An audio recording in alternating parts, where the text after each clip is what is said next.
Hi Stampers, this is Kim with Great Inkspirations. Thank you for joining me for this Stamp Happy Holidays video. Today we're going to talk about something that happens to me from time to time. You go to your craft space, you sit down ready to make a card or two or three, and suddenly you have no inspiration, you have just no desire to do it, you have no ideas, but you really need to get some cards made. So what do? Well, I'm sure there are lots of things that you can do that you personally have come up with to help you start a card and to get going. Well, I have a method that I use frequently. I don't have a cute name for it. I tried to come up with an acronym, but nothing really fit. But basically, it's just 4 steps to making a card, and they're pretty much 4 steps we follow all the time and maybe just don't think about it. And I found that thinking about it a little bit sort of gets my brain engaged and going, and before I know it, I've churned out a few cards. So here are 3 cards that I made using my 4-step method. And the first thing I do when I come to a point where I just can't think of any design for a card, anything, is I go to my little box. It's not very big, it is actually a little box where I have sketched out some card designs, and most of them are very simple because these layouts are for times when I need a card in a hurry or when I get stuck. So these 3 cards were made using that very simple layout, and we'll talk about that in just a minute. But so after I go and I find a layout, the next thing I do is I think about my favorite color combinations, my favorite stamps, maybe also the images and a greeting. And I go and I pick out a few. I put those on my stamp table. I decide upon a couple colors. I put those on my stamp table. And then I go to the layout and decide what I'm going to do to create a card with my favorite things, be that, the sentiment, the images, and the colors. And so I have my layout, I have those, the images, colors, and my sentiment. And let's look at these 3 were all made with the same layout. And here it is. This is super duper simple. Move these over here. We're going to pretend this is just a piece of cardstock, but we're going to pretend that it is a card base. And it would be an A2 size with the front being 4 1/4 by 5 1/2. And then there is a panel that is, this one is 2 3/4. You can change the size of that if you like, by 5 1/2.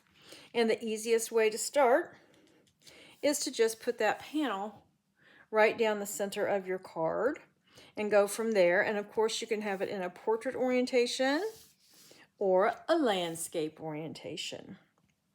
And that's what I did on this card. It is a landscape orientation. And there's my center band, that panel. And all I did was I ran this panel through an embossing folder. There's snowflakes and falling snow. And that just gave it a little oomph. And that's what you want to do. On your layout, whatever kind of piece you might have in the center, be it layered panels or a mat or anything, think of a way to jazz that up a bit. And so that's what I did. I just ran it through an embossing folder. And then I have one of my new favorite images. This is a little moose that's from a stamp set called Christmas Friends by Stampin' Up. And then my matted Happy Holidays. So this card, once I sat down and had my favorite things, my colors and my image and my sentiment came together really super fast. And I just had 3 die cut snowflakes I put on it. And inside, just stamped Merry Christmas, excuse me, pardon me, some snowflakes and a greeting. And there was that card.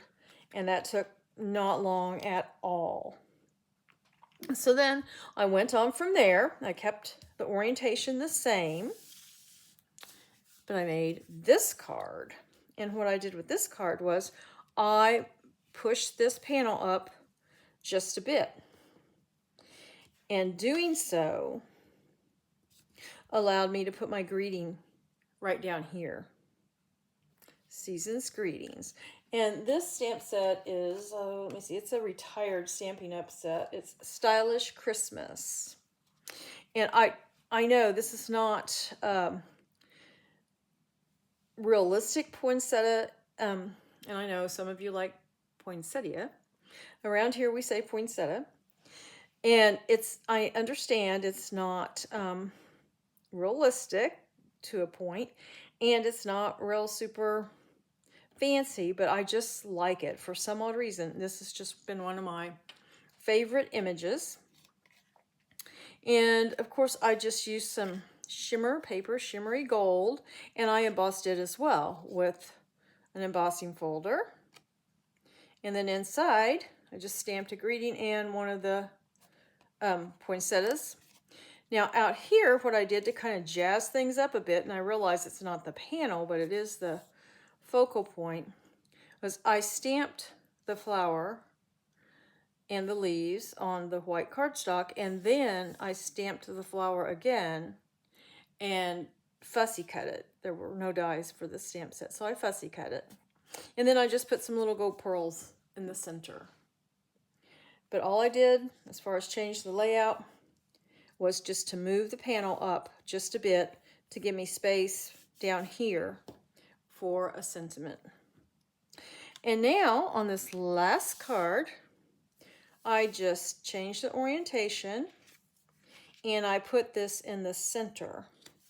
But what I did, instead of making my panel 2 3/4 inches wide, I made it 2.5 inches wide.